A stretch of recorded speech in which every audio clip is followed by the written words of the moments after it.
What is up, everybody, and welcome to the United States Department of Nerds, where we are for the people, by the people, and of the people. This is your chairman speaking, and today I have my very special guest who says the fall of the Short King has ended and Short King winter is coming. Amanda Rivas from the Pop Break. How are you doing today?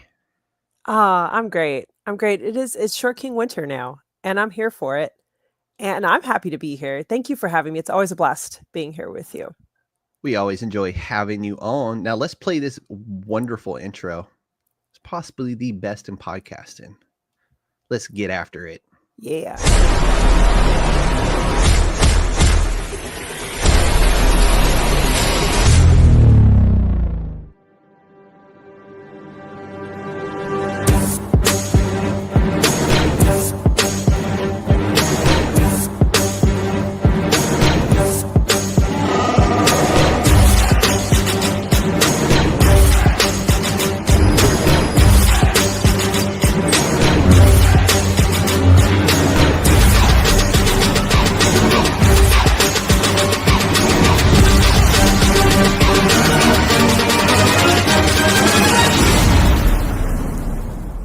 It's a trap!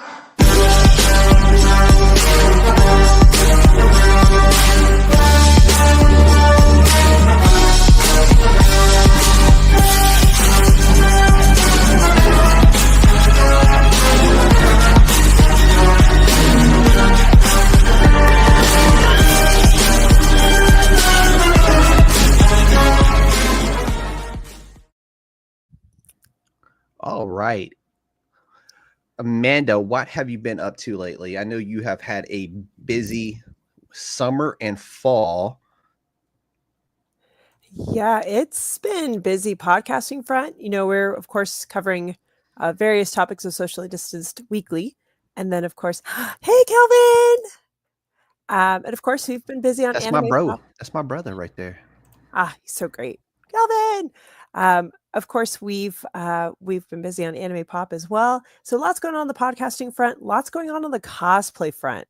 Oh my gosh. Like I feel like I know. I've been watching your adventures, and y'all just did what was it? NostalgiaCon Nostalgia in Con, Houston. and It I seen Brandon wrestle in full cosplay, which was amazing. Yes, he enjoys it. That's like his element. It's a whole different level when he's in cosplay wrestling. So we had a great time. We met a lot of different voice actors. I think one of the highlights was having Brian Donovan and Skip Stellark, who were Mike Guy and Rock Lee in Naruto, jump in their match, and that was completely unplanned. And they That were was great. awesome.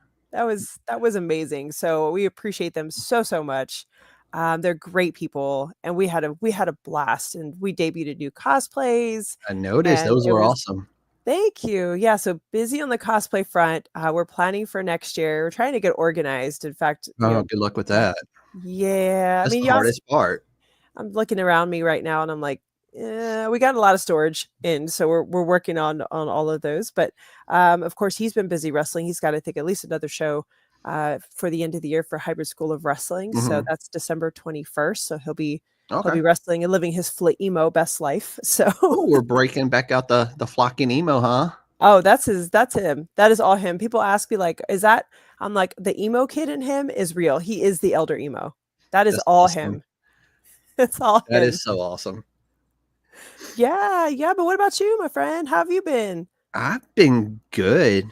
Busy with work, busy with this. I'm still continuing my USDN shorts weekly on new Yes. comic book day.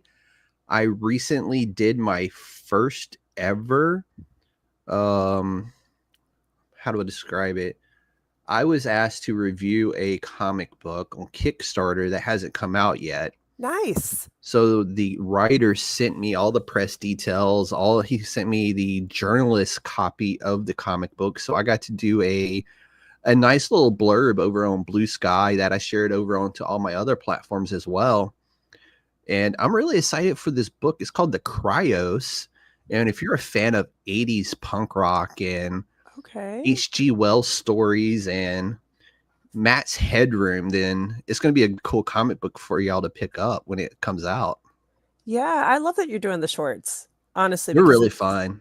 They it's really are. and they're very helpful because I know for me, I've come in and out of the world of comics, and it's really nice to get somebody that I trust. That's like, Yeah, like I appreciate talking it. to you, talking to Bill, some of my other friends that are into You know, comics, and it's like you guys give recommendations, and it's like, okay, like I know it's a good, mhm. it's a good choice. Yeah, So I'm and glad you're doing the shorts. I'll be doing a blurb with Bill on my comic book for 2024 here soon. I'm Yeah. just waiting for him to shoot me the details on that. So I'll be getting that written up and over to him here soon as I get more details on it. So I'm excited to do that. I'm excited he Yeah. asked. So Yeah. I mean that tells me that he trusts me to put something out there for him that he will enjoy and everybody will enjoy over at the pop break. So I'm excited to do Yeah. that. Thank you for doing that for us. So I can't No, wait to I read it. always enjoy it. That's to me, talking comic books and comic book characters I've always enjoyed, and I enjoy it even more now that I'm collecting again and reading them again. So, owe it all to my daughter. It's her fault that I'm, back into comic books and doing that fun stuff. So, But that's going to pay off for what we're talking about. it really is. Are you ready I'm to take a ready. walk? I'm ready. All I right, think let's. I think I think I know where we're going, but you're gonna. Oh, we're going down the witch's road today for at least a little bit. So let's jump into it. Let's hit Agatha All Along. And I thought we'll start with the cast. I really liked this casting they chose for this. And see Deborah Joe, Miss Hart, Yes. watching her in that 90s show being Miss Red Foreman again was amazing. I love her anytime she shows up because we know we're going to get almost the same identical character, but she plays it differently every single time. She does. She adds a little nuance and a little spin to it that you just enjoy her no matter what. She's It doesn't get awesome. old. It does And I not was get old. so sad when they canceled that 90s show. Like I was really enjoying it because I was a big fan of that 70s show. And then when they Yeah. said, "Oh yeah, we're going to get rid of that 90s show, we're canceling it," I'm like, "No!"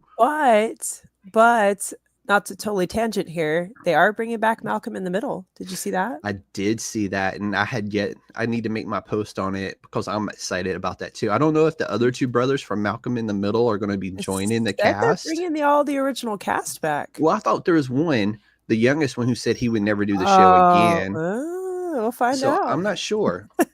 But I mean, maybe I if would they're love to see them all back. maybe if they're bringing Malcolm in the Middle back, maybe that 90s show will be back. Maybe instead of that 90s, it'll be that 2000s. Who knows? That would be cool too. Yeah. Might be I mean, some I've seen hope. them both. Might be some hope. So we'll see. So, and then we had Catherine Hahn, of course, reprising her role as Agatha, who I'm such a big fan of Catherine Hahn. Since Step Bros, like that to me, she cemented herself for me. And she's not that average Hollywood, like she's not this knockout gorgeous, person that we see in Hollywood. She's the girl next door, and you're like, man, like she sells comedy so well. She does. Her physical comedy. You don't really see a lot of physical comedy, I feel like, anymore. Like to me, she reminds me a lot. I grew up, I'm a big I Love Lucy fan. I'm a big Yes. Lucille Ball fan. And she has that same energy. And you The don't moment you see said that. physical comedy, out my head immediately went to I Love Lucy, Yeah. who we owe everything to because she basically gave us the sci-fi genre She did. when she gave us Star Trek and greenlit it herself and paid for it herself. Yeah. And I mean, So, you don't see that kind of physical comedy from a lot of female yep. comedians. You don't. And so Catherine Hahn is very, very refreshing. I loved her in Parks and Rec. She was just Oh a scene yes. stealer. Yep. Parks and Rec is so good. That's one of my go-to shows. Same. So I will go to Parks and Rec before I'll watch The Office. Yeah, there's just something about Parks and Rec. I enjoy The Office, but I feel like I enjoyed the early mid parts of The Office Mm-hmm. before, kind of before the cast changes and all of that. Like Yep. the latter seasons, I didn't care for too Yeah. much. It's one of those I stuck with because I'm like, well, I've watched this far. Yeah, you're But committed at that point. yeah, and then Parks and Rec though, consistently good across the board. Just consistently great. And Catherine Hahn just showing up. Again, she stole the show. She's like, I would love to be your best friend. She's Oh just yeah, that level of awesome. And she was a perfect fit for Agatha. she was, and she fit the character, the book version of the character to a T. Who, by the way, she first made her appearance in, what was it, issue 94 of the Fantastic Four in October of 1969. Huh. She was invented by Stan Lee and Jack Kirby, and she was an ally of Marvel's first family, and she was the nanny to Reed Richards and Sue Storm's son Franklin. That is where she got her start, which is really cool. She's That been is really cool. out that long. And oh, by the way, she's the first and only character to get a Marvel TV show who doesn't have her own standalone comic book. That I did not Yeah. know. Really? No She has standalone? no standalone comic book. Huh. I think she does now because they did a run of Agatha All Along Okay. comic book, but nonetheless, before the TV show, like did anybody really know before WandaVision who she was? No, unless you read Fantastic Four or some of the other, Yeah. And that's issue 94 that came out in 1969. The odds, well, I'm sure there's some people that still have that comic book laying around, but the odds of them actually reading it still are slim. So wow, I had no idea. So no pre-existing minus, I mean, we had, now you mentioned the Agatha All Along comic, which I don't really, it's like an adaptation. I feel like I'm like, but it is. Pure Agatha story, there's nothing. Nothing exists. Huh. I did not know that. I am today years old learning that. Yep. Which to me is cool that Marvel put together a show based on a character who really didn't have a backstory, who didn't really have, a lot to go on. And they created the backstory for her, which was written and done beautifully. I love the way they did it. Yes. As they told the story throughout each episode of her past. Yes. And I was like, and then we had that, what was it? I think it was episode 3 where we had that initial flashback scene. Yes. I can't remember if it was like 3 or 4. 3 or 4. Yeah. And that So was good. That was probably the best flashback scene I had ever seen. And we've gotten some good ones in Marvel, but that one, I'm not sure who actually wrote that episode, but that was the best flashback I had seen in Marvel. So kudos to that team over there that wrote this, because this show showed that you can do a Marvel show on a smaller, insignificant character as she may be. Yeah. Oh, the finale episode. I know we'll get there, but just even the extra fleshed out backstory. Yes. Was, I mean, I completely agree with everything you're saying. I mean, just to take someone that is a relatively minor character in the franchise, and then you give them this incredibly rich backstory, moving backstory. Yeah. I add my kudos to yours. Good chairman. Appreciate it. And, this show immediately picks up where WandaVision left off and just kind of keeps going with the flow of things. And I thought that was just really cool the way they did it, because she's still stuck in the WandaVision bubble herself when all the neighbors are out of it. But Agatha herself is not. She's still stuck. Like, she's basically still a squatter in somebody's home. So I enjoyed the True Detective. I did too. Like, I really enjoyed the way they opened it up.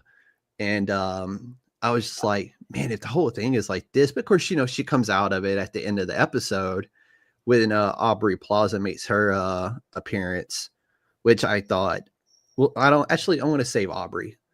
Let's talk about Joe Locke, who played Wiccan.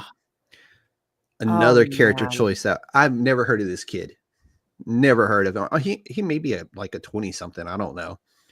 But he did such an excellent job. And even his backstory in this show was done very well. It's not like the comic book, but it was done so well that it didn't bother you. And Yeah. I'm still applauding the writers. I'm probably going to do that the entire time we talk about this because it was a very well written show. Well, and I have to give props to the costume department too, because I loved his look. Like just The especially when little he emo goes, kid. yeah, well, like even the little crown that mirrors Wanda's, So like, that was actually done as a homage to his mom and to yes. the original Wiccan in the comic book. Yes, I loved the colors, I loved the look, like, there was just it was such a really well put together, beautiful aesthetic. Yeah, That is the and first thing I realizing noticed. how strong he actually was without realizing how strong he actually was great storytelling. Like the entire Witch's Road isn't even real. Yeah, He made that in his own mind and put all the other coven witches in it, which and is phenomenal. That's it his is. that's up there with his mom's level of power. I think even in the ways potentially could surpass Wanda's power, Yeah. because if you're creating new realities, if you will, Mhm. in your with your powers, And he didn't even know. no, I mean, at and least when Wanda did it, she kind of knew. She was off her rocker again, and she knew what she was doing. And he didn't even realize he had the ability. I mean, I think he kind of knew that he had a power, but I don't think he realized he had it to that extent. that's him right now being able to do a power that technically in her prime she's doing, is the way I'm looking at Hmm. it, and that whole ability when you're a teenager to do exactly what your mom does and then a little bit more. Yep.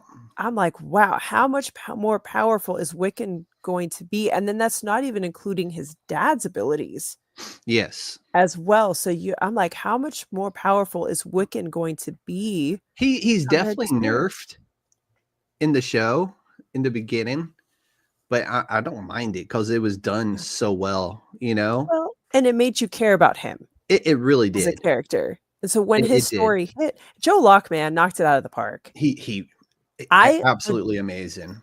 adored him, and I love the chemistry he has with Catherine Hahn. Their ability to Yes. play off each other, his comedic timing and pulling everybody together, and being able to interplay with a lot of these very famous actresses who are known for their comedic Hmm. timing.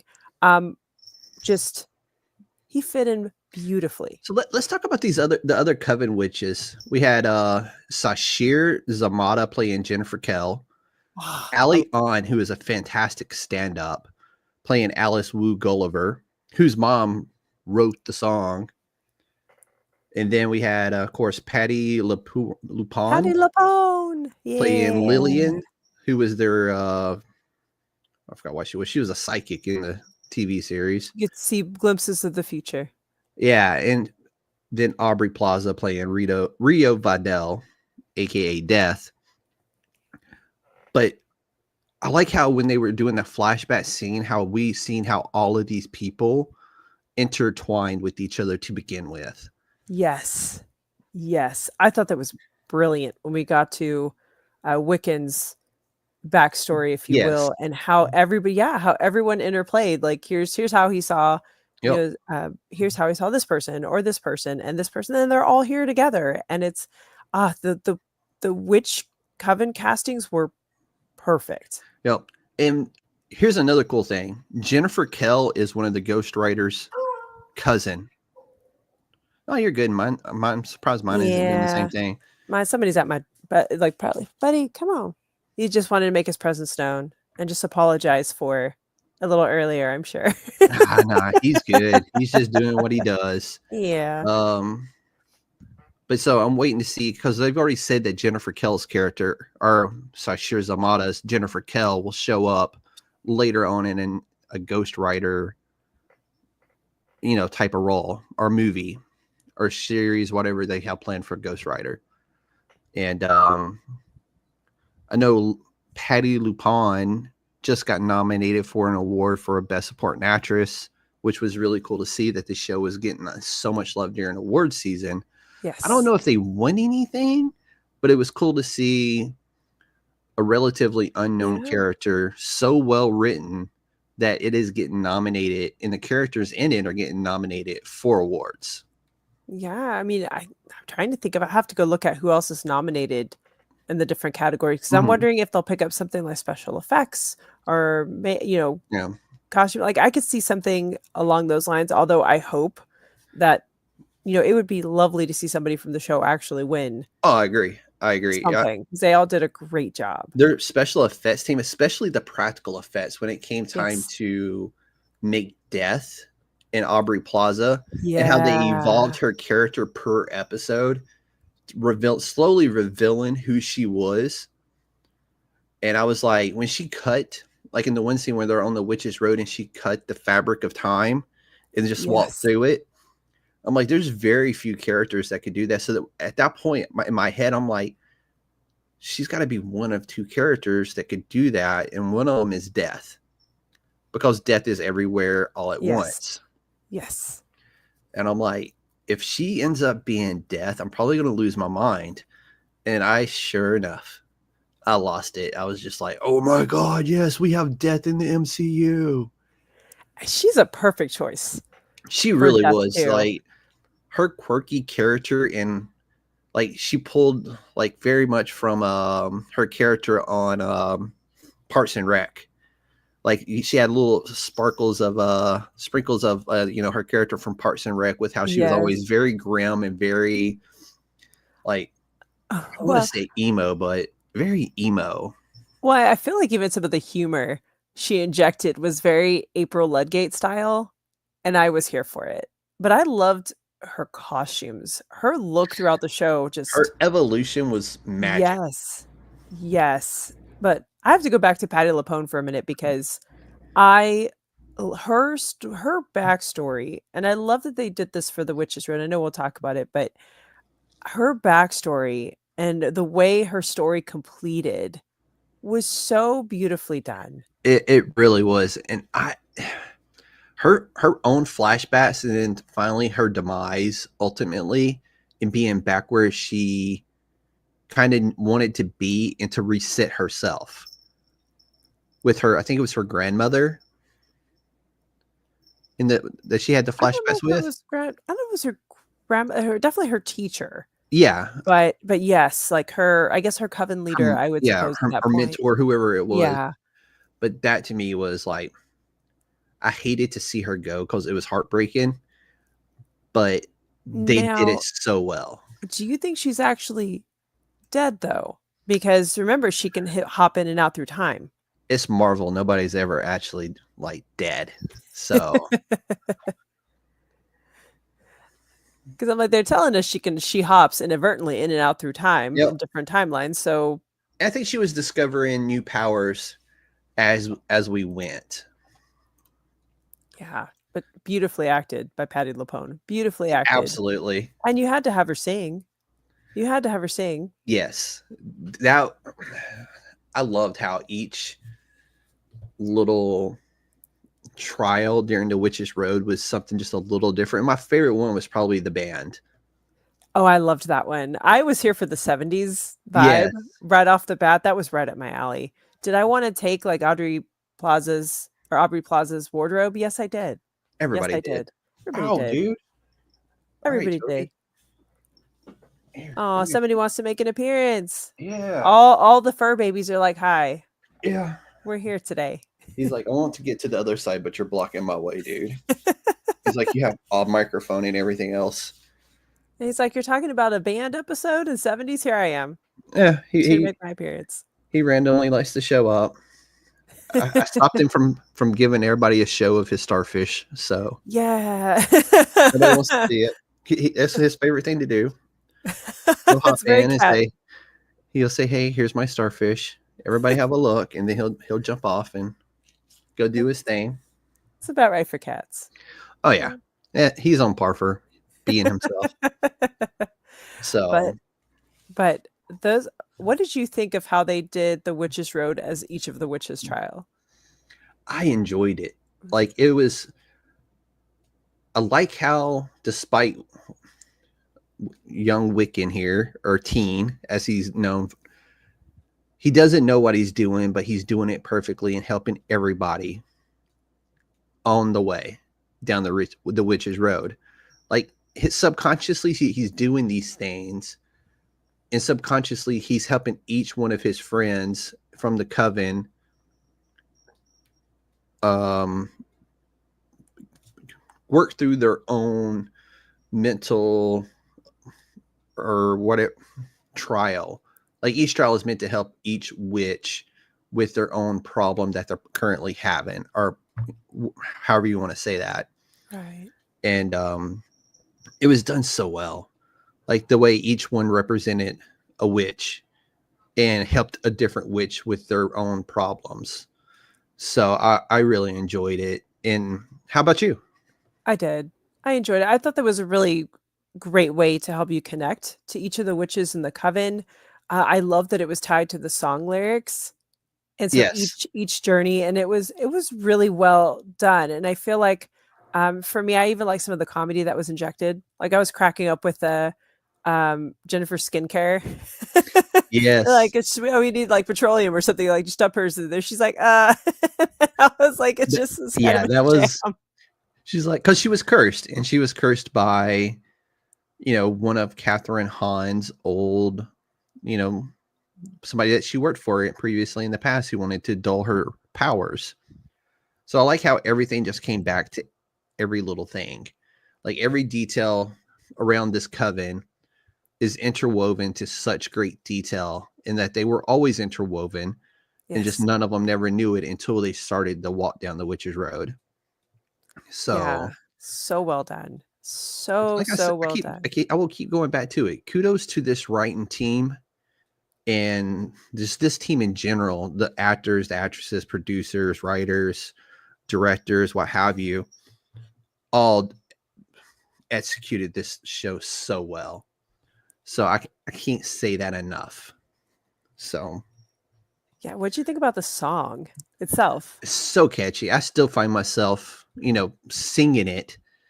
And it's actually why I named the title of this episode Down the Witch's Road, because it's such a catchy thing. And from here until eternity, anytime you see Down the Witch's Road, you're immediately going to sing the song. Yes. And I thought it was cool what it actually represented with Catherine Hahn's Agatha and her son. Yes. And it was a fun, quirky little song they made up as they were traveling along the old world. So I thought that was really cool. That it wasn't meant to be what it was. It was just a fun song she sung with her son as they traveled. And I give kudos to all the actresses and the actors for singing the Yeah. song. I think I saw a clip. I don't know if it was like comicbook.com or something, where they showed like a behind the scenes, like of the actual, all the actresses singing the song themselves. And I thought that was I so, seen that one. so cool. I seen the Yes. little short on YouTube, but yeah, I think it Yes. was originally done by comicbook.com. Yeah. And it was cool just seeing them, that takes tremendous talent. And it was so cool because like some of the behind the scenes type stuff, this entire cast and crew got along so well together. You can tell they were enjoying each other while they filmed. So I Yes. thought that was really cool. You don't see a lot of that where you could tell like where they actually get along with each other. And they're actually having Absolutely. fun on the show. It's not just, oh, we're here to do a job. No, they're there. They're having fun while they're doing it. So it was really cool to see that. So here's one more for you. Another little fun trivia. And then we'll probably move on to Creature Commandos after this, unless you have something else for Agatha. But the exterior scenes of Westview were filmed on Blondie Street on Warner Brothers Ranch before the neighborhood was demolished. Huh. The set was previously used for WandaVision, and the house that Agatha lived in should have looked very familiar because it was used on the TV series Bewitched. I wondered. It did Mm-hmm. look familiar, especially when they're having Yep. the fight inside. I was like, there's something about this house. Yep. The old wood paneling Bewitched. gave it away. Yes. Yep. I So I thought that was wondered. really cool. That is really neat. I didn't realize it was Bewitched. I was like, this looks familiar for some reason. I was like, it's either Bewitched or Dick Van Dyke or one of See, those, you know? I thought maybe Dick Van Dyke. I thought Yep. maybe that was like, it's definitely a retro show, like an older show, but I was like, which one? I or and I Dream of Jeannie, even, yeah, because they were all around that same time frame, and I was just like, because my head was like, this house is very 70s. I'm like, yes. it has. I'm like, I've seen this before. And then as I was, writing the original episode for Agatha, and I was like looking for fun little facts for it, I come across that one. I was like, oh, that's perfect, and that's so cool that it was Bewitched, because Yes. it made it. We're talking about witches, so it was like, dude, that's like the way everything's tied together from the house. There's some type of callback and reference to everything. Even on the opening and closing credits, they had tie-ins to other shows. And I'm just like, Well, and this was done so well. even some Wiccan, Yeah. kind of actual practicing beliefs. Like I'm not. I've read into, obviously, like, you look at stuff like horoscopes, astrology, even some like, kind of basic Wiccan things. But I have friends who have dove into it more, and they're very interested in witchcraft and how that all comes together in the history of witches and whatnot. And they're like, a lot of the information was very accurate. And Yeah. it's like, that's really neat. They They took did their care of homework. detail. They definitely did I their just homework. I just wish somebody had like scrunched their nose and then the little, If at somebody least would have once. did the I Dream of Genie thing, I've been like, okay, I've seen everything. I'm like, this is perfect now. I can go ahead, dig my I hole, stick me in it. I'm good to go. See, now that I know the house is bewitched, I just really wanted somebody to pull a Samantha and do the little nose wiggle. I can't do it. Sad I I can can't. absolutely not. Yeah, But can't do it. but yeah, that. So overall, recommend, not recommend. Would you go back and watch it again? I definitely would recommend to people. Now, I find myself going, okay, like I personally enjoyed it. I loved it. I think there's two camps of people. That there are people who Mm-hmm. prefer the ground level Marvel, Yeah. kind of the more of the true like fighting Avengers, or like, Mm-hmm. kind of, was it like with Daredevil coming out and all of that. I think somebody who's more ground level may have a tougher time with the show, even though it's an excellent show. I think that's what I've heard when I've talked to other people about it. Mm-hmm. But I think that people who enjoyed WandaVision and Doctor Strange and kind Yeah. of the more multiversal, a little bit more theoretical, magical elements of it are really going to enjoy this show. For Yeah. me, I And those recommend it elements to have everybody. always been there. They have. It's just, yeah, and you've talked to some of the same people, I'm sure, where it's like, Mm-hmm. I Oh want yeah. my ground level Marvel. Yeah. I think if people are open to it, if you're a ground level Marvel person, be open to this, because it is really, really neat. And you're going to see And like it's relevant. Wiccan. Yeah. And Wiccan and Agatha, you're going to see them again. Oh yeah. Yeah, definitely. I don't think we'll get a Agatha season 2, but I do I was think going to ask. we'll get maybe a Wiccan season 1 Oh, with okay. Agatha helping him find his brother. Because See, remember, at the end, he found his brother and he shoved his soul into another body. yes. See, I'm thinking that we are going to get, so I would rewatch the show, to answer that question. And I think that, um, I feel like we're going to see Wiccan pop up in like a Young Avengers That would be project. awesome. Now, I Yeah. think we're going to get cameos, like people are going to run into Wiccan as he's doing his search, maybe here and there, Hmm. but I think we're going to see full fleshed out what's going on in Young Avengers. I feel like they're setting up for it. I do too, especially with I know they just announced Hawkeye season 2 not that long Yes. ago. So I definitely see it. And now that they've cast Aubrey Plaza as Death, and Death has been around since the beginning of Marvel. Like, she's made appearances in the older comic books. She's always been there in the background. And supposedly there were cut scenes from other Marvel movies that featured a, a Death character that we never saw because it was cut for timing or what have you. But now that it is Aubrey Plaza as Death, they can't cast nobody else as Death. Yeah. It has to be Aubrey Plaza until the end of Marvel or the end of Aubrey, one or the other. That's how it has to be now. Well, never say never, because look at what they're doing with Robert Downey. Now Chris Evans.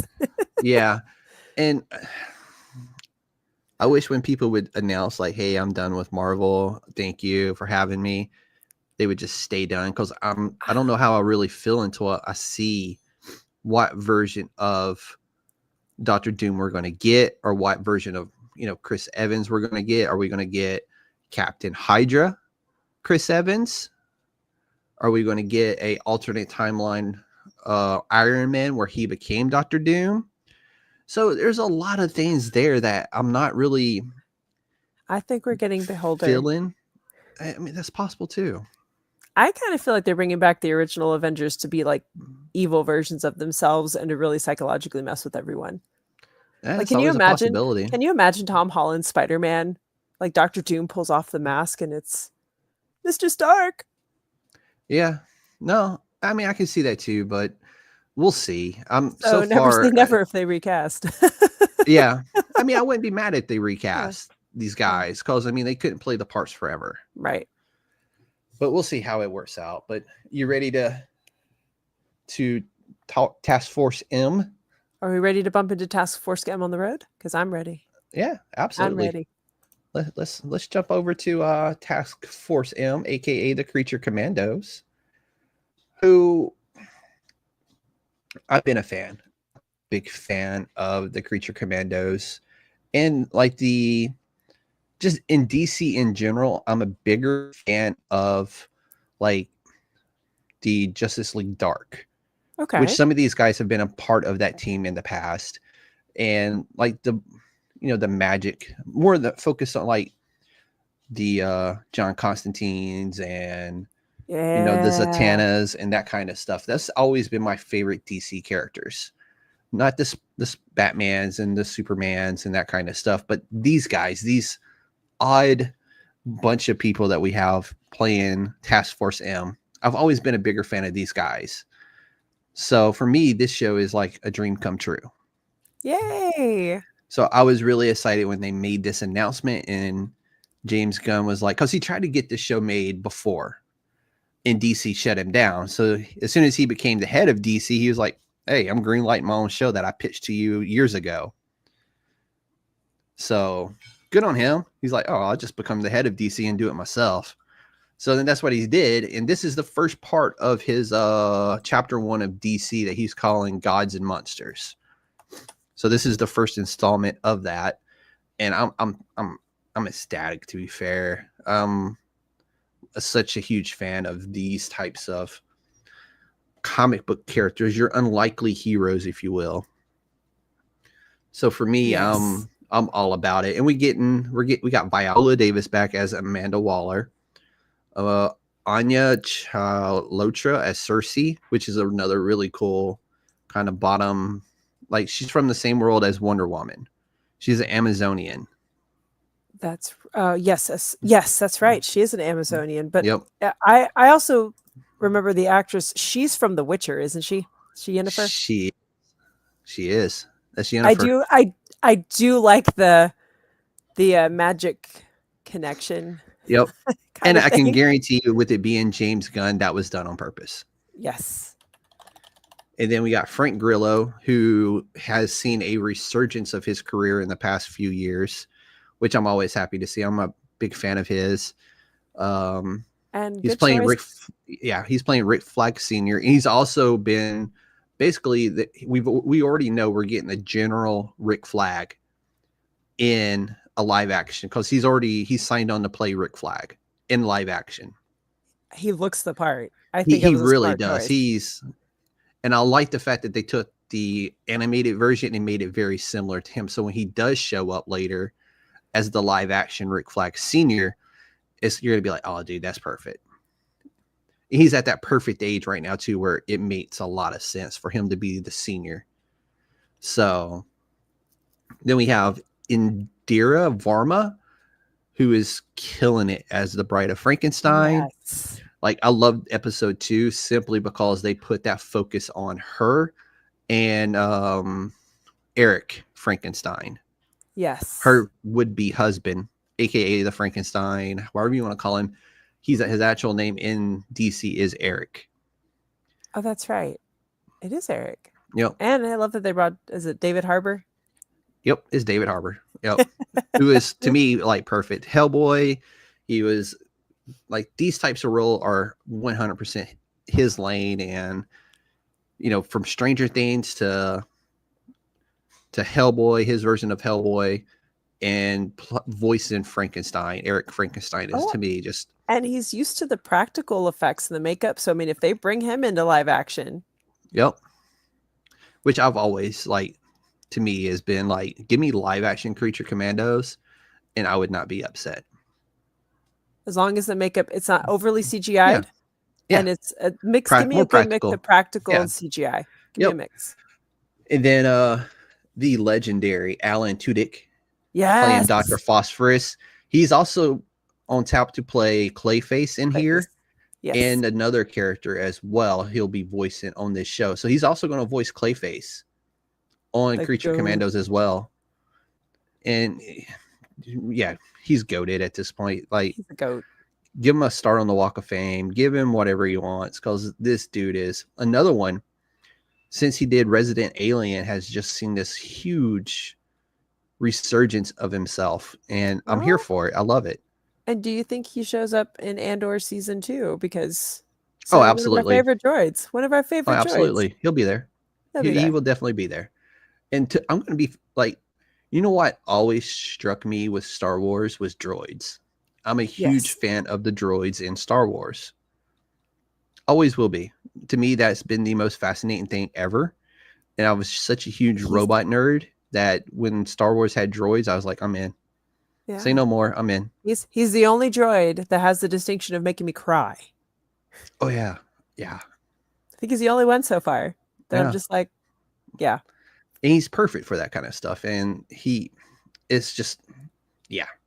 Dr. Phosphorus, amazing in this show. And Sean Gunn, of course, playing G.I. Robot, the Nazi killer. That was hilarious. His brother. Yep, it's him. But at the same time, he's so good at voicing characters that I'm not even mad. It's perfect for G.I. Robot. And it's the humorous. I love that he keeps his humorous streak going. Mm-hmm. Well, that's him. That's the character. That's That's the comic book as well. But I also think it's the actor too. Like that's just his thing. Like he's hilarious. He's a great like his comedic timing is hilarious in Guardians. Yep. And it's I love that he keeps that going. Mm-hmm. You know, he was great for G.I. Robot. I loved it when he was sitting there talking to what's her name? Mina. Yeah, Mina. Yeah. And he's like, I'm happy I'm killing Nazis with you, Mina. We're going to kill Nazis together, Mina. And she's like, yeah, dude, I'm happy to kill Nazis with you too, bud. And so I was like, it's so great. Cause it's like, where are the Nazis? Where are the Nazis at? Yeah. Like, I can't.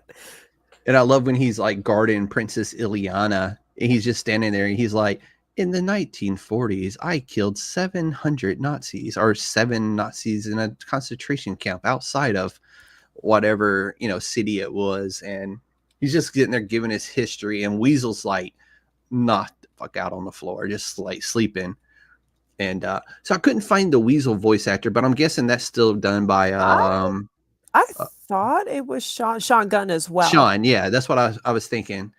And yeah, I'm looking. It didn't really list him, and they really don't, like, when I was like writing this out, they really didn't mention him a whole lot. But I was just like, I'm pretty sure that's Sean Gunn playing the Weasel as well. Yeah, I'm looking it up too. Yes, it's Sean Gunn. And I wanted to double check that. He was the last survivor of Suicide Squad, which of course they found him just like on the beach, like stunned, like. But in case everybody don't know, this show picks up at the end of Suicide Squad and after the first season of Peacemaker. So Suicide Squad has happened. The first season of Peacemaker has happened, and that's where this show picks up with Creature Commandos. Which, and if you're thinking your history, that's where it's at, is right after those events. That's why there's no, Rick Flag Jr. leading these guys. Yeah, I liked how it just went with like a hot start. It really went did. It was great. Like, I was like, okay, introduce your characters and send them on their way. Because sometimes shows tend to do this, where we're going to give you a lot of exposition. You're going to get every backstory right off the bat, all this, and I'm like, and you lose half the episode. And then you get 2 episodes of where they're actually doing what they do. And I'm glad they Exactly. didn't do that. I'm glad they're like, you know, bleeding it into the action. Like, oh, here's why the Bride of Frankenstein is here. Here's where she comes from. And then how strong she is and what she's capable of. And that scene, her episode 2 was fantastic. And it really gave Yes. you what she is and why she is. It made you care about her. Like, I loved her coming out. Like, I already loved her energy for the first episode. Just that whole, like, I'm a badass, kinda, and, like, she's there drinking with the guy. Like, she can run with whatever's thrown at her, and so you Yep. get this very tough exterior, but then he's seeing her backstory and watching that Yep. vulnerability that's there. I mean, I loved her even more. Oh yeah, that she was. I'm like, I'm glad that was her first. Like they gave us her first. I'm really looking forward to seeing Mina's as well, because I Yes. know hers is really good too. And there's a reason. I feel like it's very strategic why she's considered the one that keeps them all in line. Yep, and she was one of the original leaders of it, and one of the original scientists. If you go back into the comic books, Yeah. so let me ask you this: how familiar were you with the Creature Commandos prior to the TV series? So I actually was not very familiar. I had not read the comics for it. I mean, obviously, I know who the Bride is. I know a lot Mm-hmm. of a lot of it from more of the Universal Hollywood type of, the Yeah. Universal Monsters type of Mm-hmm. standpoint. But I was still super intrigued because to me, DC, while it's been hit or miss with the live action, me putting it Yeah. mildly, but what I love is with their animated shows, and you and I have talked about some of the animated content before just offline. I Mm-hmm. feel like, the animated shows, they just knock it out of the park. For They some reason, they do. get that formula right. And I so don't know why it is that way. When they can execute a TV series or a animated series so well, but they fail so badly at live action. I know. And it's just like, I was a Batman animated series kid growing up. Mm-hmm. And, remember watching The Mask of the Phantasm, and, and now you have, like, The Adventures of Superman, and they just come in and they just knock it Yep. out of the Well, I think park. a lot of that is they stay true to what the comic book is in those, Yes. and they don't give us Yes. extra fluff. It's like, okay, here's a comic book story from the comic book. We're going to animate it and bring it to life for you. Well, like their And that's Harley what's Quinn. enjoyable. Oh, the Harley Exactly. Quinn series is great, and it's Was actually a comic excellent. book. Yeah. And I'm like, So, they've been nailing the formula before even Netflix came along with their animated series. I yep. feel like DC had it right Mm-hmm. on that regard. I feel like they were the ones that made you stop saying cartoons Yep. and into, I'm watching an animated show or an Yep. animated series. And it just Adult animated series is definitely ain't for exactly. the kids. Oh, yeah, this one So, definitely is not for the kids. no, This one for sure no, is not for the kids. no, no. I mean, how familiar you said you were super excited for Creature Commandos. I Like, was. what is your history with? Because I know, again, you've got the So comic lore. What is your I'm a history with? I've always been a big fan of the odd comic book characters like this, and I remember seeing like members of the Creature Commandos pop up in like Justice League Dark and a few other comic books throughout the years. And so for me, like, granted, I could never really get my hands on a good copies of like the older comics that feature them because they're just out of price range. But I would like first time I seen GI Robot, I was like, okay, yeah, I'm like, that's so cool. And then Frankenstein actually being a comic book character to me was a selling point, but it's not your universal Frankenstein. I mean, it is, but it's its own comic book DC twist on it. And the same with the Bride of Frankenstein and the Creature from the Black Lagoon, which is the Creature from the Black Lagoon, but it's a female, Yes. and I think they're Gorgons in this is what they are, and she's this really smart scientist whose father I think experimented on her, or I can't remember the exact backstory, and I'm just like, dude, this is like great stuff. I love odd comic book characters, always have. Like Spawn, back when Yeah. it came out in the 90s, was like, this guy should not be a hero, and he's not in that term, he just don't like to see bad things happen to people trying to make good. And so it always stuck out to me. And this, of course, the original comic I told you came out in the 80s. It was written by J.M. DeMatteis and Pat Broderick.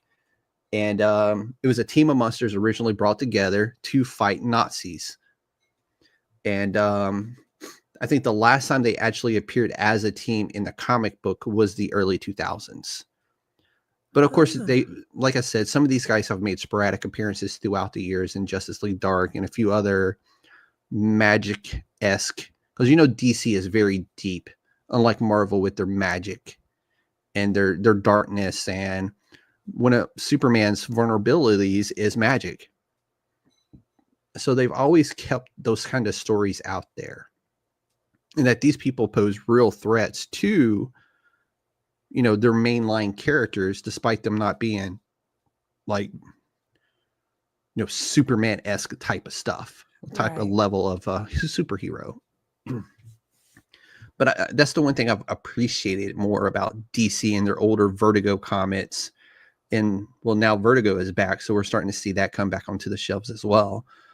But just the odd comic book character to me is, those have always stuck to me more than your Spider-Mans, your Supermans, your Batmans, your mainstream Iron Man type stuff. So, and that's what I collect to this day, is those odd characters like that. So I love it. But Task Force M. So let me ask you this, like, in seeing the TV show now, are you more interested in seeing what else these characters have done and what else, like where else they could take them? Oh, absolutely. I think it's a whole different take on again, like the Universal monsters, like that you knew and loved growing up. And I for me, I'm super curious about, what the bride can do now that she's seen what Cersei has to show her with this vision, this, and just you care about these characters. Even GI Robot, you care about GI Robot. Like you're like, really okay, do. He seems like he's got a very intriguing. So in the comic book, he does. He was found, and he was literally a robot designed to kill Nazis. And I forgot which version of it was, that he also had a robot dog, and his robot dog had a robot cat. I love that. Yeah. And I think the first one was called Jack 1, and then they found another version years later, and that one was called Jack 2, I think is what it was called. I can't remember what it stands for, but he's a robot designed to kill Nazis. Yeah. Just like the whole team originally, the concept was, I think in 1960s when it first come out, I think, in 1980. So we were coming out of the Cold War and all that kind of, or in the Cold War still, but the Nazis were still very much on the forefront of people's minds. Yeah. So it was your typical, 80s comic book, what can we do to make these guys cool? Have them kill Nazis. Yeah. Well, and I love that the show creates curiosity about, it's not like, here, we just got a group of monsters together and good luck. It's because I mean, the concept has been done of getting the group of misfits together before, with the Suicide Squad, and they are not shameless about saying, yeah, we're gonna just do this again. But they make you care about the characters. Like it makes you, it makes them more relatable. And I think that's kind of where Suicide Squad failed to some degree. Is, yeah, we know who the characters are, but you failed to make me give a shit in the movie about them. Oh yeah. So now that these guys, we're getting to know the character, and we care about what they are and who they are, because we're getting the action that you expect from a James Gunn flick, but he's also tying in their backstories to the main story. So that to me is pretty cool. So for you, did you feel like this was a good choice for James Gunn to just, that this should have been the first, or should Superman have been the first property he went out with? With this one, with chapter 1 of his universe being titled Gods and Monsters, I thought this was the perfect choice to start. And And I'm really hoping, like, yeah, I know we're getting Superman here soon, a whole nother. At least it's not going to be an origin story of Superman. We're getting an actual Superman story. We're not going to find out that he grew up in a farm in Kansas. We're not. We know that, and I like the fact that you're getting a new Superman story. You're getting him, as he is. We know who he is. We know what he is. I'm giving you a Superman story. And that works for me because I don't want to see another origin story of Superman. I don't want to see a Smallville. I don't want to see that shit no more. I want to see, Clark Kent working at the newspaper in, I want to see him. Don't give me the old shit that we've seen since the 80s Yes. with Christopher Reeves. I don't want that no more. Just give me a straight up story. And that's what he's going to do. So I'm really excited to see what he does with it. Yeah. So again, this was to me a good choice, a safe choice, because again, with the animated track record, I wouldn't necessarily say it was the safe choice though, because these characters are odd. Not a lot of people know who they are. True. And it's certified fresh. So I will give it that. It's doing really well with views. It's doing really well and getting a lot of positive feedback. So I will say that for him. Like he took a risk and the risk worked. I will also say there was another group of artists who pitched this to DC. I can't remember when it was. It might have been the early 2000s, maybe. And they were denied. The group of artists who wanted to redo this show or this comic book, they were denied that honor. So they took their characters that they made and made them into their own thing. They're like, okay, well, we'll just rename the character, change some things up, and we'll have our own Dr. Phosphorus, our own GI robot. And that is Ghost Machine, which everybody's been hearing me ranting and rave about on my USDN shorts, because they have Geiger, who is Dr. Phosphorus in the comic in DC, and his story is similar to Dr. Phosphorus's, only his name is Geiger. He was a normal dude, and he's this reluctant superhero fighting in a post-waste world. And then their GI robot is called Junkyard Joe. They look identical. Junkyard Joe just made his first appearance in Geiger issue 10. And they just released his compendium book. I just picked up the Geiger volume issue 1 through 6 compendium. And they're doing a really great job because it's a different story. They went the complete opposite route of what, the Creature Commandos are.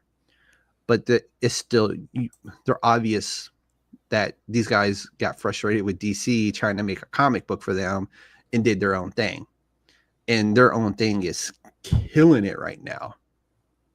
So I'm really happy for Jeff Johns and that crew over at Ghost Machine, because they are doing a fantastic job delivering us something that looks similar, but yet very different. So.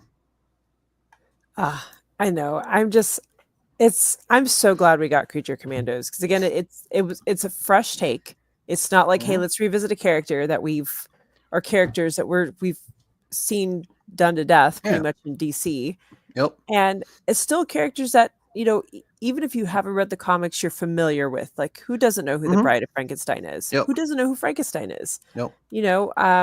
And yeah, I think I feel like I say safe because at least we know with the animated properties, they usually do well. They knock it out of the park. They usually do well. He could have done this in live action. And I still hope he does. I still hope he does. Like, maybe not a full up live action Creature Commandos, but we randomly see, GI robot pop up and he's just blasting people, or we see Frankenstein in the background slaying somebody with his big ass sword or something, like, wait, was that Frankenstein we just seen? Well, to me, that would be really cool. I think too, people though, if he had done any live action project first, people would have poo-pooed all over it because it's of the past, because of DC's track record. So I think it was smart to go animated, and in a great way. for Yes. people to be excited and lay out your roadmap. And that's what he's done, and that's what he is doing. And I'm really happy to see what he's going to do next with it, because I know he actually cares about what he puts out. So what do We you seen him think? do that in Marvel, when he did Yeah, Marvel properties. yeah. So, And what do you think? Where do you think this is going to go? I'm interested to see what he's going to do as far as like with chapter 1 being entitled Gods and Monsters. I don't know if I've seen it yet. Like, how long is this chapter going to be? How many shows is it going to, or movies is it going to have a part of it? Is it going to be, oh, Gods and Monsters is going to go for, 3 TV shows and 3 movies, and it's going to culminate in one big movie type of deal before we hit chapter 2 of my DC plan. So I don't know. And I'm excited to see. I really am, because Gods and Monsters to me in comic book or in movies will always sell. Look at, Yeah, the latest Godzillas. this is true. This is very true. So we'll see. I'm excited to see what he's going to do. I'm excited for Creature Commandos and people getting to see a different side of the comic book world within DC. I wonder if we're going to get Teen Titans in this phase, because one of the Easter eggs shows Starfire impaled. Yeah, that's true. So I'm like, there's a Hopefully, reason. So I'm or like, at least we get a pre-Teen Titans would be cool. yeah, Like, as Batman tries to, we'll see. Oh, yeah. Bill with the hell Hi, yeah, dude. Bill. Love that guy. You're the best. He really is such a great dude, and BCP plus Hall of Famer, by the way. Absolutely. Well deserved. Very well deserved. But We were joking around. Well, we were saying on socially distance, he's got the Cersei is going to share the vision in yes. episode 4. Come on, dude. We haven't watched episode 3 yet. That's literally like queued up behind me right now on the TV.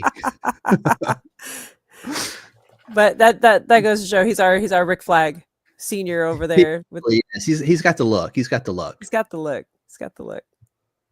As they say over on BC Plus, he's got the dad bod demigod thing going on. Yes.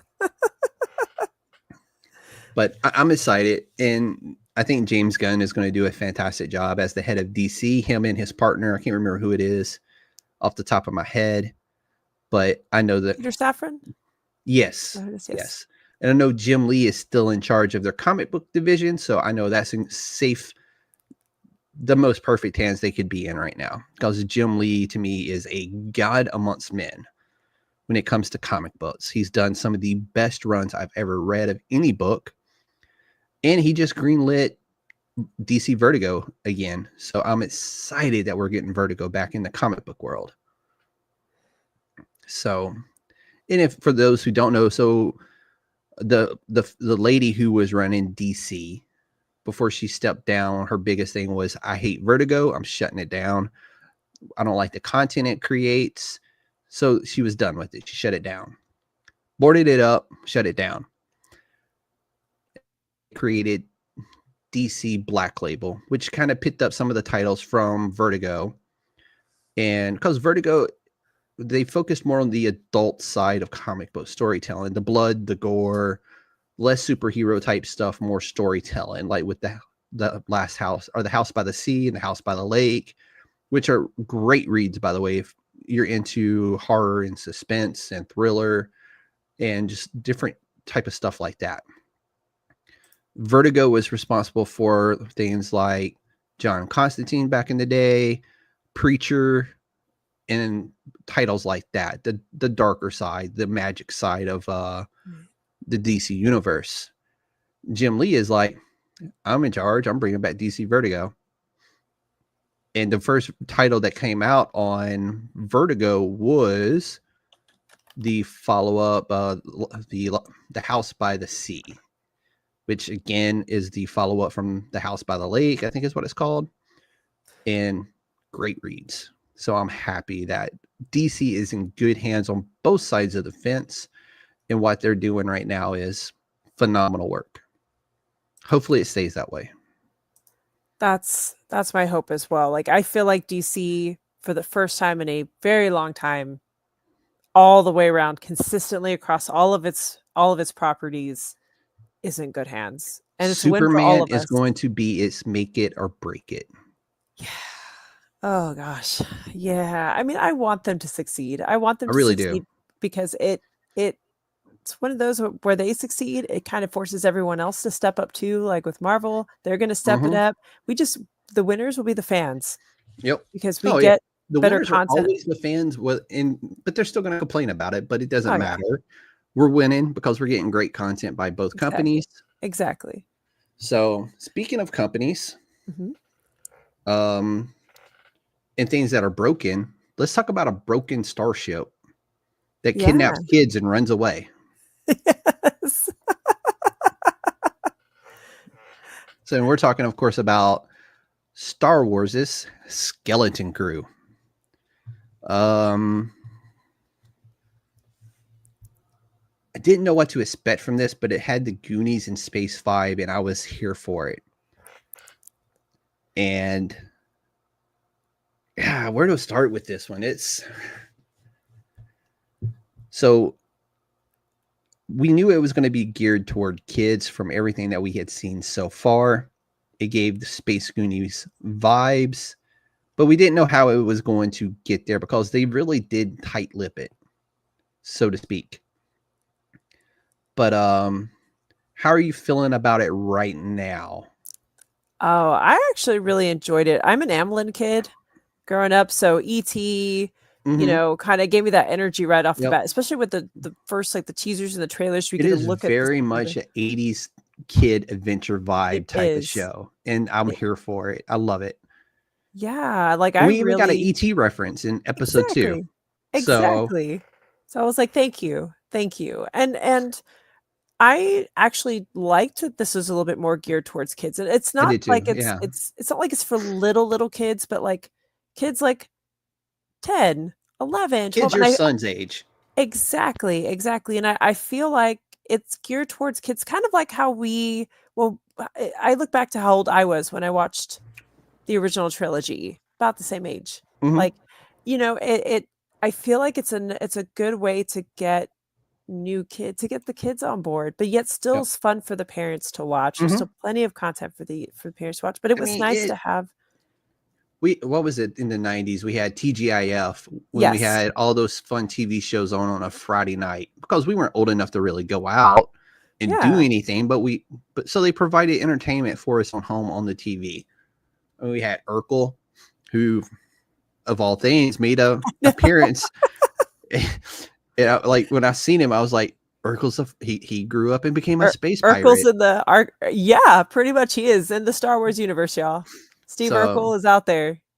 so I was pretty excited to see that. I was excited to the pirate. I mean he's been a pirate and everything, but he was he in Clone Wars? He was a part of Hondo's crew, I remember at one point. Oh man, But he I'm trying to think. Are you talking about the pirate that showed up in Mando? yes. Yes. Yes. Yes. He's hopped in a couple of crews. He has. He's like, oh, this crew sucks. Let me find me Go to the another next one. one. He's Yeah. kind of I'm like, bro, I think you might be the problem in all these crews when you jump around. Exactly. Just putting If that you've out had to there. jump But around that much, you are not a very good space pirate, sir. exactly, exactly. Well, what I appreciated was watching this with little Seth and Hmm. seeing him relate to the show because Yeah. you know Yeah, he's that age, is he not? yeah, he Yeah. is. He is. So he's very fascinated with like how the kids are interacting. Like he's into the Hmm. story. Like it could relate to him. Whereas watching some of the other Star Wars shows, he likes characters. Yep. Like we know he loves Darth Vader. He Yep. loves Anakin. He associates Ahsoka with Mama, and it's but it's the characters and not necessarily the story that Yeah. appeals to him. And here he's like, oh, these kids are like me. Like, Hmm. I can, like our goodest boy Neil, we love him. He's so great. Yep. He really is. He is. So for those who don't know, Neil is played by Robert Timothy Smith. I think he voices him, and that kid, like, whoever is the actor in the suit is doing a phenomenal job with everything. But this kid that Robert Timothy Smith, who is playing Neil, like when you see him in real life, he's almost like a little Neil himself, you know? Yeah. And I'm like, man, they did so good with that. And then of course we got Jude Law playing Jod Nawood, which is a weird name to begin with, but you can't have Star Wars without somebody having a weird name. Then you had Kiriana Grater playing KB, which is, I think she's the one. She's got She she's has the speeder bike girl. No, I thought that was Fern. No, or is Fern the light leader? Fern is the main girl. She's the leader between the two of them. Yeah. KB is the girl that has she has the headset and she's the techie. The Trekkie glasses, yeah. Yeah, I call her the techie of the group because I'm just like, yeah, she's reliable. She's a good girl to have on your team. I really like her character in this. And then you got Ravi Kabucaniers playing Wim, who is he's very much the guy who's going to get you into trouble. And he has done that now every episode. I mean, I like Wim though. Like he reminds me a lot of my kiddo in a lot of ways because my kid's going to do whatever he wants. And if there's a button that says do not push, he's going to be the one that push it. And I mean, he's the kid that wants the adventure and wants the, he's the one that kicks everything off by checking, like, look what I found and doing this and doing this. And curiosity does kill the cat. But at the same time, he's just such a fun, like, or blast you off into outer space. Exactly. And so, but just the fact that he's not afraid to pursue something, like to say, I'm going on an adventure, fearless, and just he's going to do what he's going to do. And so we're 3 episodes in. I know you're an episode behind. I am. But so far, who is your favorite character so far? Again, for me, because of the personal bias, Neil obviously is like the goodest boy, like just the goodest boy. But if I had to pick somebody other than Neil, for me, it's Wim, because again, he reminds me so much of my kid, because Seth would totally push the button 1,010%. Like, look at I you, would have pushed the button, and I'm 40. Ish. So it's like, he's like the cat that looks at you defiantly while knocking the glass off the table, like the whole. That is. I didn't do it though. Yeah, or no, it's like, I'm gonna do it. Just that scoot, and then the glass falls over. Like, you're telling him not to, and they're gonna do it anyway. Mine would do it. Yeah. So Wim reminds me so much of my own that I'm like, okay.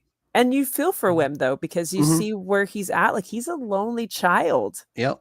And his dad works constantly. And his dad just kind of dismisses him a little bit. Like, not to be mean, I think his dad is just so preoccupied with his work, with his evaluations. And it's just like, and so you understand where Wim's longing for more and for freedom, and where he buries himself in these stories of the Jedi, and just you see the dreamer in him, and you understand why. Mm-hmm. Oh yeah. But who's your favorite? Oh, I'm glad you asked. Nick Frostis. Smee is my favorite, and I love this robot. This droid is awesome. And I think I was talking to you and I was like, did you recognize the name SM-33? And it's Shmi. And if for those who don't know, Shmi is Captain Hook's first mate. Yes. And when I caught the reference, I was like, yes, awesome, love it. It makes perfect sense. And I'm so happy they did it. So I was ecstatic when I found out Shmi, SM-33, was the reference to Captain Hook's best mate. And I was like, I love it, because every good pirate ship needs to have a best mate. And Nick Frost is killing it as Shmi. Yeah, I have to say, I give Disney props, and like, the casting for for across the board, because the droid actors they've brought in, they always have great droid guys, whether it's voicing them or playing the actual droid themselves. And for Nick Frost, who I love so much, being Shmi, is perfect because I mean he's always like the best mate in movies. Yes. So he was the perfect best mate for a pirate ship without a captain currently. I mean, they've just been slaying. Like the shows themselves can be hit or miss, but the droid casting Always on spot on and perfect. always spot on. Like I popped for David Tennant I will in always Ahsoka. pop for him. Always, forever, Always. forever. Please bring him back. Please bring. Yeah, I mean, he has to be back for Ahsoka season 2. But Nick Frost was. I agree with you. Perfect for Smee, and just even the nuances of getting the like. I can envision Nick Frost in the studio doing the voiceover in the pirate mode. Like That's like once I realized who it was, I seen him in there like doing the pirate dance, doing the little pirate thing, and like actually acting it out as he yes, did the voice. And he's a jolly fellow, and I'm ecstatic that it's Nick Frost doing it. whoever is casting droids, please continue, keep up the good work because Yep. we're happy. What's up, Wendy? Thanks for joining us today on Hello.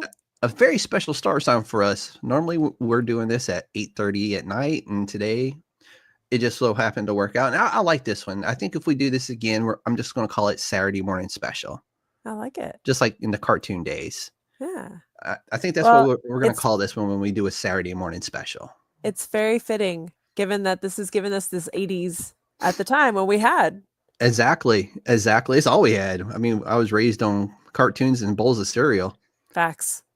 And so let's start jumping into it a little bit more. So 4 kids make a mysterious discover. The Onyx Cinder is the name of the ship on their home planet of Aten that leads them to get lost in a strange and dangerous galaxy. So Star Wars lore in this show, Aten is a mysterious treasure planet that nobody has ever actually seen or been to, which I think is cool. They're giving us a treasure planet reference, which is also another Disney movie. Mm-hmm. Or no, is it called Treasure Planet? What's that movie called? It is Treasure Planet, I think. The cartoon movie? Yeah. I think it is Treasure Planet. It was like Treasure Island, kind of. Yeah. Yeah. I thought that's the vibe I was getting. I can see the characters from. I see the faces. I just can't remember if that's the right name for the movie. I'm gonna look now. I have to look it up because it's gonna bother me. I'm gonna. But yes, it is Treasure Planet. Perfect. I nailed it. I knew what I was talking about all along. But so episode 1, we see the kids.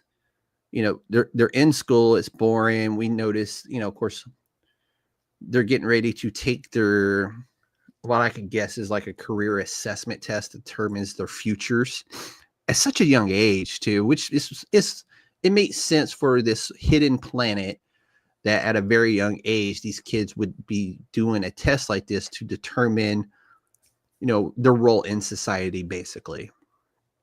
But of course, kids will be kids and teens will be teens. And you get that teenage angst that, I want adventure, because that's what kids want is adventure and fun. And that's what we get. So to put it in perspective, Skeleton Crew takes place in the same time frame as Mandalorian. Yes.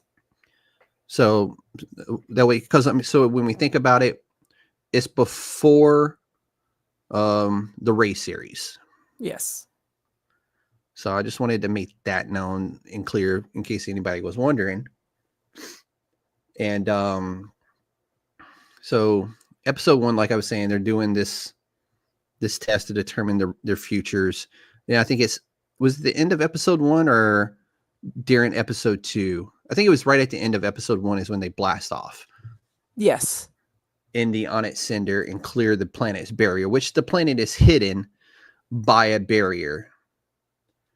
And off on the adventure they go, and then they of course, I think it was in the beginning of episode 2 is when Smee finally wakes up and scares the shit out of the kids. And of course they find themselves getting in trouble on, what's the name of the planet? Port Borgo. Yes. is where they end up going, because that's what Shmi knows. He's like, hey, it's a pirate planet and a pirate port, but somebody may have heard of your planet, and maybe we can start there. Which, of course, leads to them getting thrown in a brig, meeting Jod, who is played by Jude Law, and they think he is a Jedi. We still don't really know if he is a Jedi or not. Which we do know, or I think he is the pirate who is being who got mutinied. He got got Julius mutinied Caesar. at the very beginning of the show when it opened up. So I mean, it looks very familiar, but the mask was really cool that he was wearing. Like, that was a dope mask, and I hope Disney does one. Oh, that'd be cool. Yeah. I'm sure if Disney doesn't do it, someone will 3D print one. I'm sure out there. But visit. But yeah, what do you think about this planet? I'm super intrigued because, again, at Atten or at Atten. Yes, yeah, I'm very intrigued because it's a new planet, and it's supposedly hidden by the Empire, away from everything.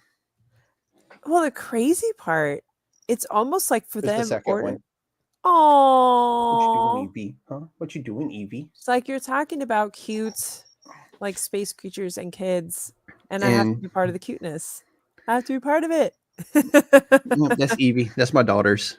Oh, she wanted to make an appearance. She did, and she's so a handful. I like her and her brother. Her and Toby don't get along. Oh no! They'll chase each other. They don't really hurt each other, but they definitely just don't get along.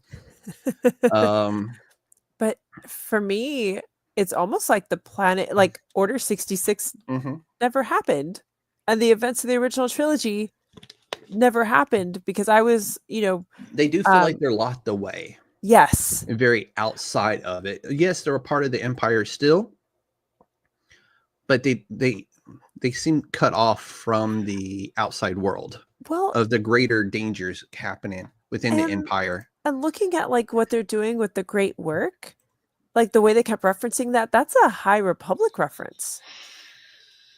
Because that was Lena's soul, the head of the council for the council, but the Senate for High Republic, and I was like, I wasn't going to bring that up because you're going to see that in episode 3, and I know you hadn't watched episode 3 yet. But yes, it is a High Republic reference. Okay, so I'm right. That's what. So this planet could be very well tucked away since the Old Republic. That's what I'm like. But then, so they don't have any clue about anything that's happened then. Yeah, because even the little storyboard he's reading, somebody went and translated all of the text online. You saw that too. Yep. And I'm like, kudos to whoever did that because it's a lot of work. But it's all stories of Jedi pre-Skywalker. Yep. Yeah, High Republic. Yep. So that's interesting. It's fascinating. So I'm waiting. We'll have to see how the story plays out. But I don't want to like dig too much into it because it's still ongoing, and I don't want to give a whole lot away because I know people are watching it. True. And I kind of wanted to present it as a, hey, we're watching it. It's cool. Everybody should be watching it because you're going to get cool comic book references as well. Yeah. And by that, I mean Crimson Jack. I know you haven't seen the episode yet, but Crimson Jack is actually from the original Marvel Star Wars comic from 1977. That's right. Yes. And he was Han Solo's arch nemesis. He actually robbed Han Solo of his reward from the Rebel Alliance. So the money that he was going to pay Jabba the Hutt. He's the one. He's the one that stole it. That's why he got frozen in carbonite. Yes. However, Han does get him back. Han is the dirtiest scoundrel in the Empire, so Han does get him back, but that's the reason why he got frozen in carbonite. That's right. I'm like, I thought that was the coolest reference ever that you're going to get in Star Wars lore. To me, now it's really cool that they made a reference to Crimson Jack. See, what I'm loving about the show is the references to the eras. Like like, we're talking about how this feels like Space Goonies and Mhm. E.T. and Amblin era, and yet the references they're pulling are from Star Wars content around that time, and I Yep. love that. Like, was it just me, or did you pop for the hologram? That's all I'm gonna Oh, say. yes. Yes. I was like, she's canon W now, w y'all. Yep. Wait till you watch episode 3 and a B-1 battle droid wakes up asking, "Did we win?" Oh my god, I'm so excited. Yes. It was I'm the coolest thing ever because I was laughing my ass off because he's like, "Did we win?" And then he fell apart. I was like, "That's awesome." Yeah, Brandon got mad at me because he's like, "Will you watch?" I was like, "Well, because we were going to talk about him," and he's just like, "Well, I wanted to watch," and I'm like, "Well, No, hurry up no, and you have watch." to wait for the I'm short like, I am king. supposed to watch the Star Wars content. You got to keep up. Yeah. That's my thing. Here's, like, one of my other favorite details that shows up is a T-65 from Blue Squadron And wait, is it? X-Wings. Yes, So but the was it T-70 the? is the newest ones. That's about to say that the new, yeah, that's in the third T-60 episode it comes in because I don't remember seeing it in the Yeah, second. it's Yeah, it's episode the third. 3. It's Ah, I'm Blue excited. Squadron T-65s, which is really cool to see because we got Blue Squadron. We know Red Squadron Yes, very well. We've seen some references to Blue Squadron here and there, but but they full actually blown. made a full up like Blue Squadron landed. Yeah, it was dope as hell. And I, I know we mentioned Jude Law and kind of a little bit, but I just have to give props to Disney for getting Jude Law because, Yes. I know a lot of people, he's been fairly quiet-ish Mm-hmm. lately, but Yep. really, like, looking back, like, when we were growing up, like, he was everywhere. Everywhere. He was everywhere. Everywhere. And I don't want And to he say I'm a has Jude Law fan, but I he's really he's got the he roguish charm he for does. this. He really does. And I've enjoyed so far watching him in this because like it was sporadic, like, hey, let's grab Jude Law for fucking Star Wars. Like, where does that come from, you know? Like, who thought of that? Like, oh, this guy's gonna be perfect for this. So Ah, he's killing it too. He's doing so good. he is. I mean, even just his moment when he makes his appearance in the jail cell, just that first look at him and reveal, like straight up, I'm like, "Hey, Jude Law, like you're back, bro. Welcome Oh, back, it was welcome to Star definitely a Wars." welcome back moment. And he's killing it. I'm enjoying him very much. And I But I don't love want that to. his wardrobe is the whole Yes, Lando. Lando space pirate vibe Yeah, it's too. that So it's Lando really cool. energy. I love it. We won't kill it too much though. You're No, right. no, and actually Sorry. that's where we're Sorry. gonna close it out because I don't want to give too Okay. much away. Okay. I'm sorry. So, You know me. I get super excited. You oh, got to rein me in and be like, I know you "Whoa, do. slow me down." But let's hit the final shots and thought. Actually, you gotta wait. I'll be Okay. right back. Swear to God. Okay. But yeah, sorry y'all. Lots of spoilers. That was me. Cause yeah, you get me talking about Star Wars, I'm just gonna keep talking about Star Wars because I love it. So I'm curious now, and I'm hoping we get another furry appearance. I think I see one. So I'm excited. But thanks everybody for tuning in. And for me, it's always a pleasure to be here. So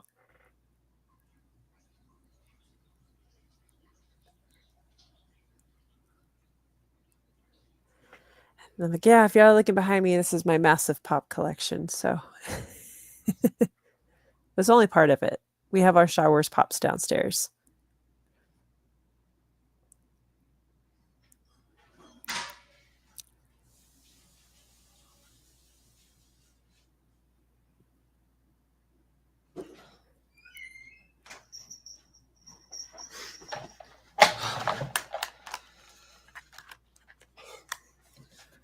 I am so sorry. You're okay. I'm just chatting out with everybody in TV land. That Just 3 cups of coffee just ran through me so quickly. that coffee death is like nobody's joke. No was, business. it was either go or I was going where I was sitting, and I didn't want that mess. Yeah, no, coffee does not. It wakes you up, but you pay for it. Oh yeah, and I just paid for it dearly, so I will edit that out later. Um, but Amanda, tell everybody where they can find you. Well, again, thank you, Jeff, for having me here. It's always a great time. I love coming in, talking with you about all the cool nerd things because it's so much. It's We love so having you awesome. here. We really Yeah. do. I mean, And I know we hadn't got to do one in a while, but you have been a very busy person to get to sit down and join us. well, thank you. And again, just it's been an absolute pleasure, and it's always fun to chat nerd things with you because it's just you have so much knowledge, and again, keep it up with the shorts because those are great. And everybody come in, support USDN because obviously fantastic podcast, and Jeff's a I great guy. appreciate it. I appreciate So it. You're churching me up right now. I'm just saying facts. I'm just saying Thank you. facts. Thank you. That's all I'm doing. So, Yeah. of course, as Jeff mentioned earlier, I am Amanda Rivas from the Pop Break. I am the co-host of our flagship podcast on the network, and this is a socially distanced podcast, along with the aforementioned Bill Botkin, where every week we review different pop culture topics that happen. We actually covered Creature Commandos in our latest episode. We are going to be torturing Bill this coming week with Hot Frosty. Ooh, on nice. Netflix. That'll Nice. be our episode this I coming seen the this coming preview week. for that, and I was like, "That's actually kind of interesting." Am I Yes, gonna watch it? No, but it looks really it interesting. there are some that we have thoughts. I have thoughts, and I will spare Bill and lead that episode of the podcast because I'm Good sure for he's got you. loads of thoughts on it. But Oh, I'm we're sure he does. oh If you yeah, find him without one, something's wrong. exactly. So I mean, he survived Bridgerton, so he should be fine with God Hot bless him. Frosty. I tried. I tried. I made it through an episode, and I was like, "Okay, never, ever again will I do that to myself. That is punishment." But But kudos to all you ladies out there watching Bridgerton. The new season's been approved. It's coming. Don't know when, but I know it's coming. there you go. There you go. And they've got So some new cast coming to join them as well. yeah, it's good. It should be exciting. I know my sister's waiting for the day. So, but yes, so socially distanced again. We you can catch us on all streaming platforms every Thursday, and I Mhm. am also on our Anime Pop podcast that drops monthly. Yep. Our last episode, we were covering Dan to Dan, which is fantastic, by the way. Fantastic. It is. It The is. last And episode left me a little empty, but it was a cool story they told in that episode. yeah, and it's only going to get better. And Oh, absolutely. I figure it's where we're at in Dan to Dan without spoiling too much is exactly where I called that I think we were going to end the first season. So season 2 though is expected summer 2025. So probably whenever I'm going to say probably Oh, wow, that's July. actually pretty quick. Yeah. 'Cause So I'm still waiting on Chainsaw Man season 2. I know. Well, we're getting the movie, and I'm hearing Yeah, summer as well. because So if I that's think it's gonna all be going a to be movie, July. because this arc they're gonna turn into a movie before they go into an actual second season of it. Yes. I'm fine with that because they're doing Demon Slayer, I think, the same way. Demon Slayer 3. We're getting 3 Yeah, movies. So yeah. hopefully probably next week, I think with Jump Festa, we might have some dates. That would be Mhm. cool. Kind of keeping an eye out on that. But anyway, yeah, and when Chainsaw Man drops, we're definitely going to cover it, and you'll have to join us for Oh, these. absolutely. I So like, my daughter has the entire collection of Chainsaw Man, and I'm like, yeah, "I'm in." Like, yeah, the moment they said, and "Hey, we're making an anime," and I watched it, I was like, "All right, yeah, I'm in." Same and the goes for, soundtrack, like, Dan to Dan's been yeah, Chainsaw Man has probably I love the intros and outros to them because they did famous gangster movies yes, as their yes, intros and outros, and it was phenomenal. I love how they so good. changed it up every single episode. Yes, so good. And if y'all ever get the chance to meet Ryan Colt Levy in person, he is phenomenal as just a great person because as Chainsaw Man, Denji's English dub actor, he's great. So I was like, anything on Reese? No, is this coming? Maybe. But everything is saying at least right now summer, but we'll see for Yeah, 2025. But at least Dan to Dan, they're saying definitely summer 2025. My that's guess is awesome gonna because it has been it's really, fantastic. really good. It's I fantastic. I don't and you know me, I don't watch a whole lot of anime.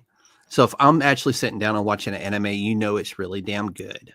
Yeah, and speaking of we also covered Bleach, Thousand Year Blood War, current season 3, and of course, from the DFPN we had Kelvin Yep. on the Yep. episode. And you know Kelvin if he and the Eat the Cake guys that y'all have on the network. Shout out to Mhm. them because They're doing a their bang podcast up is job. fantastic. Yeah.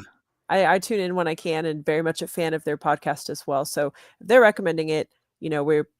I'm always happy to hear what Like other literally like anything Kelvin and Willie and those Mhm. guys over at ETCA recommend, I'm like, all right, I'll give it a watch. And I Yeah, usually end up being stuck. I'm like, okay, I'm in. well, I appreciate them too because it's nice to hear when other really credible podcasts, Mhm. really they recommend, And like, we're they all on put the in a same page. lot of work They into do. it. They do. And So the whole network as a whole this year, 2024 for us has been a phenomenal year. And going into 2025, there's going to be couple of mix-ups, so to yeah. speak, but it's still going to be, I think 2025 will be even bigger than 2024. Yeah, so definitely shout out to you guys on the DFPN too. So Thank you. of course we're looking forward to having more of y'all on Anime Pop as well. Absolutely. Our We love our coming over and working with y'all and vice versa yeah, as well. I've had Bill yeah, on, Ben, um, yeah. Randy is probably coming in the future. I know Oh, I'm lining up something with good. him as well. Good. Randy's a He hit great me up guy. not that long ago. It's like, hey, I got a thing. I'm like, dude, just send it to me. Let's do it. Oh, Like, you'll that's all you enjoy gotta it. do. That's all You'll you gotta enjoy do. it. For Media Say Lit, they when. are Yeah, great. They are I great. do. I've listened to the last few episodes and they've been really great. So I'm They're excited very thorough, very to good. do that. I have an episode of Superhero Cinephiles Ah, coming yeah. out in January. I think January 20th or 21st. And that's a fun show to do. I'm probably going to go Yeah. back on and do Ninja Turtles with him. Oh, nice. So cover Yeah. the Michael Bay Teenage Mutant Ninja Turtles and just destroy it because it was Michael Yeah. Bay and he ruined Teenage Yeah. Mutant Ninja Turtles And Transformers. and Transformers. And Yes. Transformers. Yep. Our new episode of Anime Pop will drop on Monday, and we do a anime year in review look back over Okay. revisiting some favorites we covered over the year, and also our anime awards Oh, as well. nice. So yeah, so that's gonna be dropping on Monday with my co-host Josh Sarnecki, and we are mapping out 2025, and it's gonna be a busy I'm excited to see what y'all are 2025. going to do Yeah, so again, because thank you for having us. I've already seen 2025 looks really good for anime. It does. And I'm like already in my back of my head, I'm like, oh, I'm going to watch that one and that one. And April so, April in particular looks like it's going to be an insane month mm, for anime. So, um, lots to cover on that, but of course you can find both podcasts on all streaming platforms. Socially Distance does have its own stream, whereas Anime Pop is part of the Pop Break Network on all streaming platforms. Of course, you can follow me at Amandalorian on Instagram and Threads. And of course, the Short King and I have our couples cosplay, as mentioned earlier, for Brandalorian. That's at Brandalorian on Instagram. Pictures are coming up with our reels, I should say, because we had a lot of pictures. Reels are coming yeah, up I've been for watching our. those like little mini movies. Yeah, it's been a lot of fun making those. I'm baby stepping. Hey, keep them coming. Baby stepping. So really enjoyed our time at NostalgiaCon with our two new cosplays, and of course our Naruto returning cosplays. Now, the Naruto is really cool. Thank you. I made my Chidori. That was Nice. my yeah. So we had a great time doing that particular con. We do have another con in January that's coming up as well that we'll be attending. So pictures will be coming up for that when we attend. Nice. And then of course I am also at Resner's Chick on X and Blue Sky as well. So, but And now's a perfect time to say they have a new album coming out. yes, They're doing the whole entire album to one of the upcoming video games this year or for 2025. yeah, So Trent Reznor is a busy, busy man right now, and I enjoy seeing that. New yes. music from Nine Inch Nails is always a good thing. Yes, he is the sound. He has written the soundtrack for my life on many occasions. So, love Trent Reznor, always will. Hence why he stays in the handle of my name as much as possible. So, my little homage to him. But of course, please follow the Pop Break as well on all social media Yep. platforms. Most importantly, and of course, I think we are spelt out I think it's thepopbreak.com on YouTube Yep. because someone took The Pop our Break. domain. Yeah. Yep. It happens. I noticed. But yeah, but that's a little bit about me. But I mean, you guys have got some great stuff cooking on your network. Thank you again for having me. Hey, absolutely. Amanda, you are welcome back anytime as one of my council members. And so coming up from USDN, this will be the last live show for the year. You will get this show will drop during Christmas break. Cobra Kai Season 6 Part 2 will drop next week with Ben. And so I spaced it out to where I get to drop shows during the holiday without having to go live, which is always great to do. I planned ahead this year and had it figured out. Yay. I will still drop there's 2 more weeks of 2024, which is crazy. This year went by super fast. So you'll get 2 more episodes of me doing comic book day drops. And then I don't know what I'll be back in January, but I'll probably do a best of 2024 or a 2024 year in review like I did last year. And then see what the world takes us. I know I'll do the finales of Creature Commandos, of Skeleton Crew will be in there. But it's already looking to be a busy 2025. I got some big things coming in 2025 as well. Of course, you can find USDN on all social media platforms. So for Blue Sky is USDN Chairman, because that is definitely more about me and some of the work that I'm doing, such as getting to do the comic book reviews for people, which is really cool that I'm being asked to do that. But you can still follow me over there if you're on Blue Sky. I highly recommend that platform. It is a really cool platform to showcase yourself and what you do. That's it from me. Amanda, anything else from you? If not, we'll close it out. Other than just wanted to tell everybody here, thanks for tuning in, hanging out with us, and of course, just wishing everybody a happy holidays, and to you too, my dear friend. Again, thank you. I appreciate it. Happy holidays to y'all. Can't wait to see what little man gets for Christmas this year.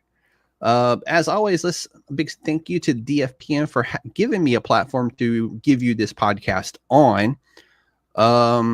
As always, we would love your feedback. If you enjoyed this show, let us know. And if you did enjoy this show, don't forget to, like, subscribe, and share us with your family and friends. I like to think we are a family-friendly podcast, minus some 4-letter words on occasions, which I do apologize about in advance. That's it from me, the chairman. So on behalf of myself, the Council of Nerds, and the Pop Break as well, since they loan me all their people from time to time, I just want to say thank you to all, and that this show is USDN approved.